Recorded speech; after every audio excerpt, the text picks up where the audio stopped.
Seoul, South Korea, June 29, 1995, 5:52 in the evening. 502 people walked into a department store that morning and never walked out. Not because of a bomb, not because of a war, because one man looked at a structural engineer's warning, looked at his store full of shoppers, and said, "Keep it open." In 20 seconds flat, the entire south wing of the Sampoong Department Store folded in on itself like a house of cards. 9 stories. Gone. In the time it takes to read this sentence twice. This wasn't an accident. This was a crime scene waiting to happen. And the evidence had been written into concrete and rebar years before the first crack ever appeared. Today, we follow the data trail. The blueprints that were changed in secret, the bribes that made it legal, the 5 centimeters of misplaced steel that killed 502 people.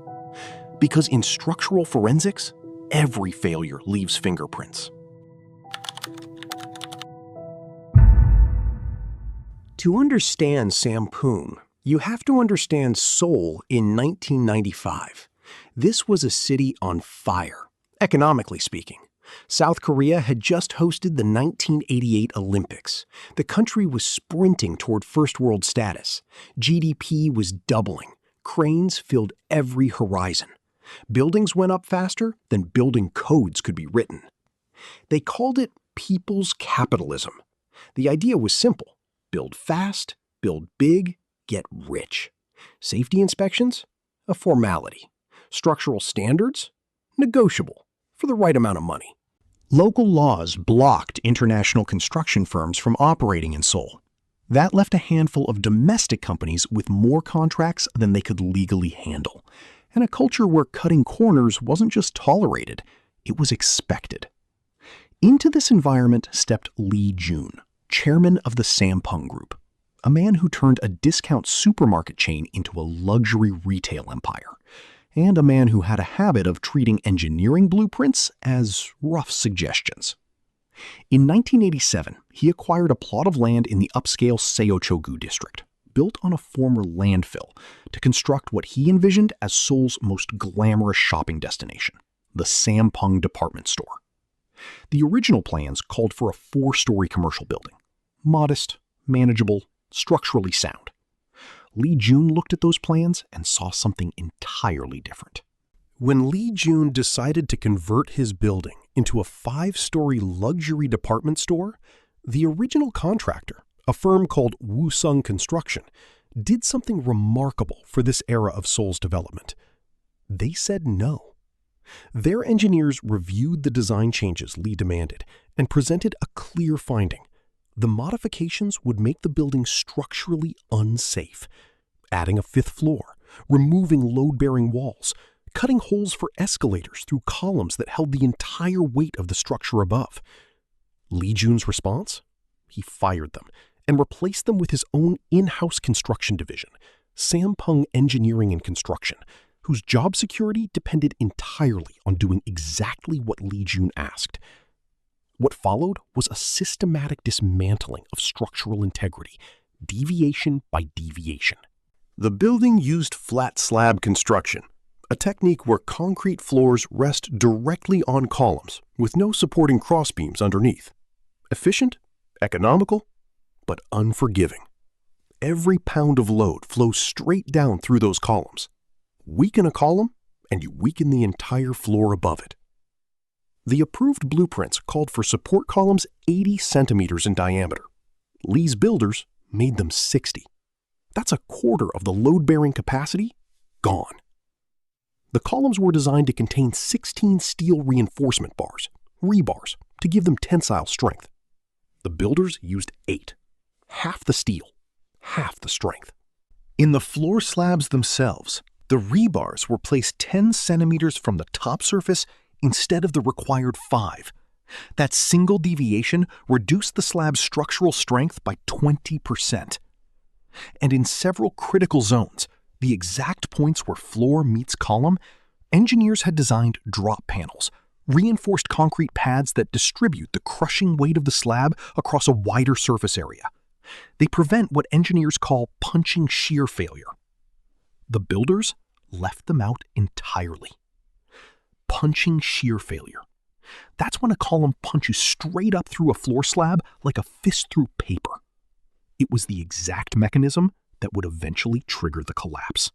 But the crown jewel of negligence, the modification that sealed the fate of everyone in that building, was the fifth floor itself.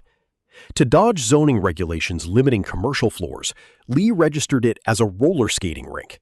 He then quietly converted it into a food court featuring traditional Korean restaurants. And traditional Korean dining requires something specific: ondol heating.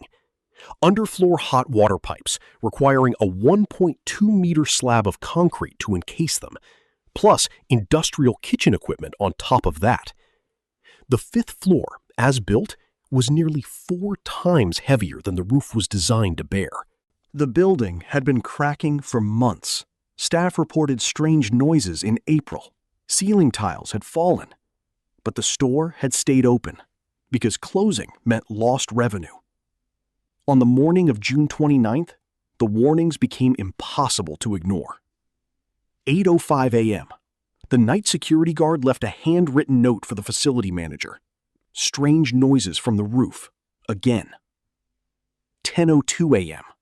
Maintenance workers found large, widening cracks surrounding column 5E on the 5th floor. Not hairline fractures, cracks you could fit your fingers into. The restaurant immediately above was closed. The rest of the store, with 40,000 people cycling through it that day, remained open. 12:30 p.m. The vibrations from the air conditioning units on the roof had become so severe that management finally turned them off. But the concrete beneath them had been stressed and fractured for 2 years. The damage was already done. Turning off the machines now was like removing the murder weapon after the victim had already been mortally wounded. Around midday, shoppers on the upper floors began hearing something, a deep, rhythmic banging from somewhere above them. Some felt their feet vibrate through the floor.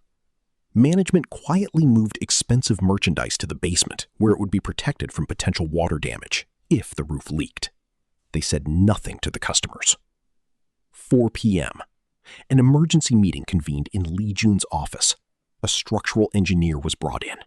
He examined the cracks at column 5E and delivered his assessment clearly and without ambiguity. The building was at imminent risk of collapse. Evacuation should begin immediately. Lee Jun looked at the engineer. He looked at the floor of his store, still full of shoppers spending money. He looked at his son, Lee Han-sang, the store's president. And he said the mall would stay open. 5:40 p.m., 12 minutes before everything ended, Lee Jun and several senior executives quietly exited through a staff entrance. No announcement, no alarm, no evacuation order.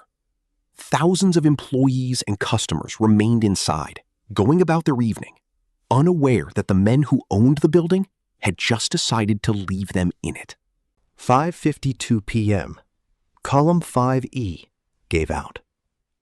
The 3 air conditioning units, each weighing 15 tons, dropped through the 5th floor in an instant. The progressive collapse began. Each floor, unable to absorb the impact of the one falling above it, gave way in turn. The entire south wing of the Sampoong Department Store collapsed into itself in under 20 seconds. 502 people were buried in the rubble. 937 others were injured. The rubble was 9 stories of concrete and steel, compressed into a mass roughly 4 stories tall. The first rescue response was disorganized. It took over an hour to establish a coordinated command. Seoul's mayor briefly suspended rescue operations entirely. The north wing was still standing, and engineers feared it too might come down on the rescuers. Victims' families surrounded the site in a mass protest. The suspension was reversed. For weeks, most of the work was done by hand. Excavators were too risky. A misplaced bucket could kill a survivor trapped in a void.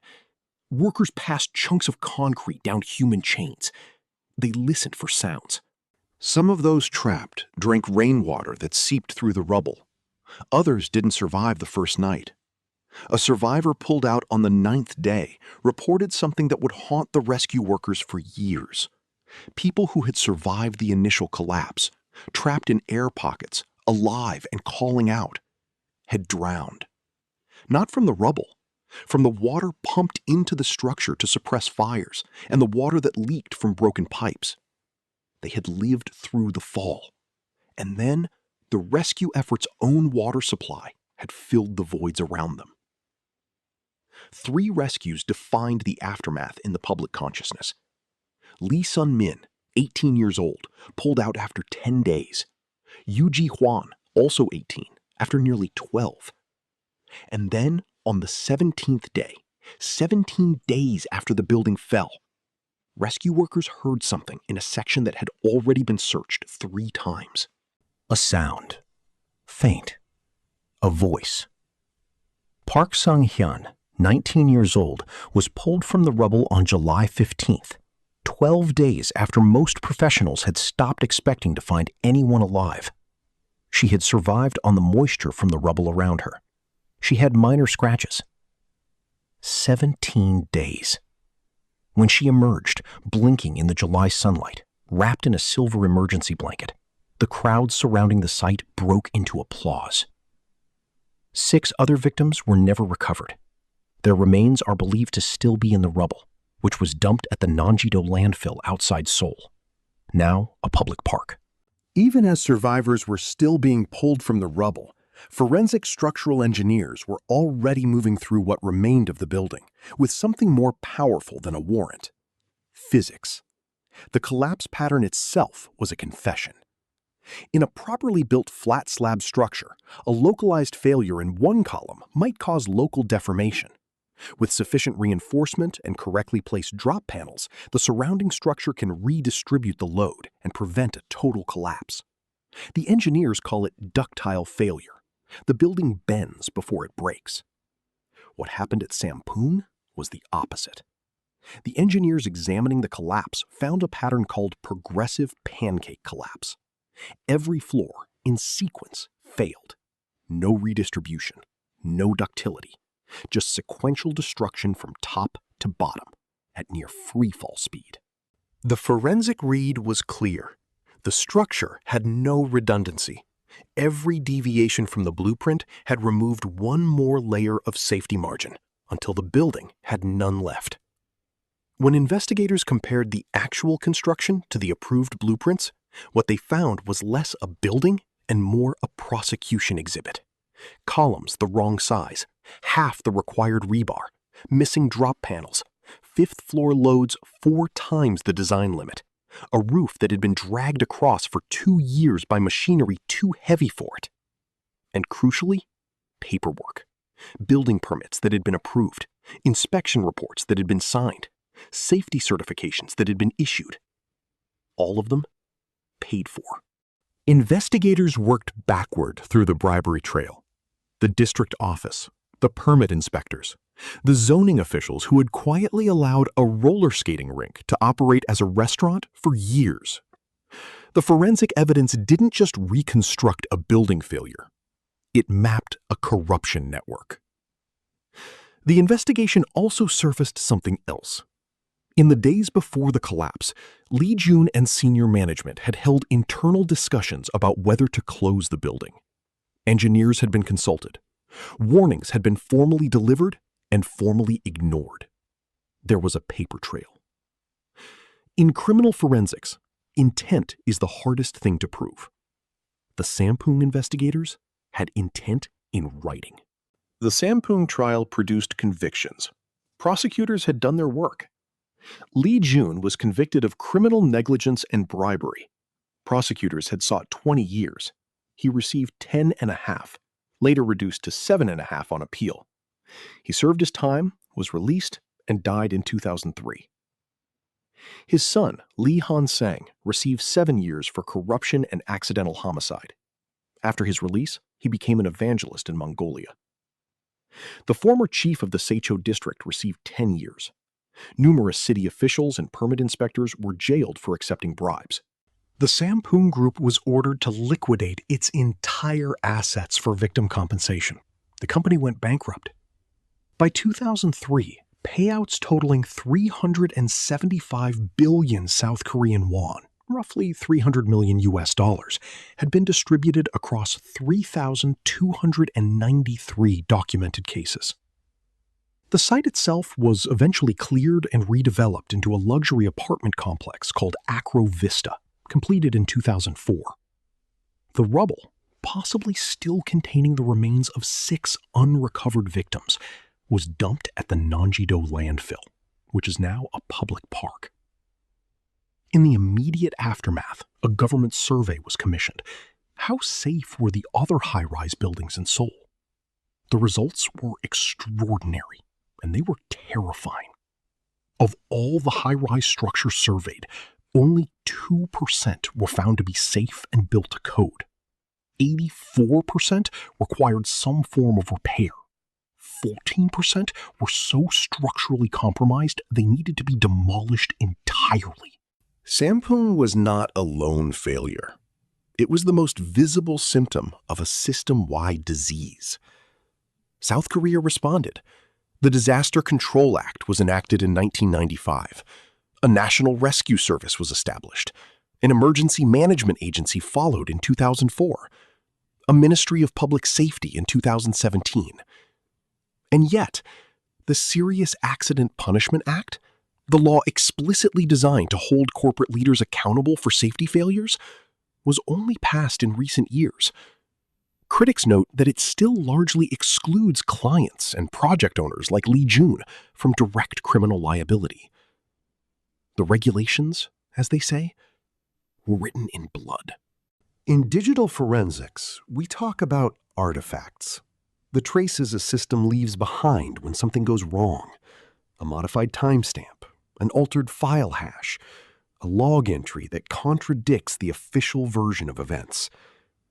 The Sampoong Department Store left artifacts everywhere. In the blueprints, in the column diameters, in the bribery receipts, in the email the structural engineer sent to management on June 29th, 4 hours before the collapse. In Lee Jun's decision, documented and recorded, to keep his store open. Forensic investigation, structural, financial, or digital, operates on one principle. You cannot unsign something. You cannot unwrite a record. You cannot remove a paper trail by burying it in rubble. 502 people died because one man treated human safety as a line item on a budget. And the building confessed in concrete and rebar and engineering physics to every corner that had been cut. Killers leave fingerprints, and the ones in this case were literally built into the walls. If this case revealed something about how forensic evidence outlasts the people who tried to hide it, the next case will take that even further. Subscribe. The evidence is always there.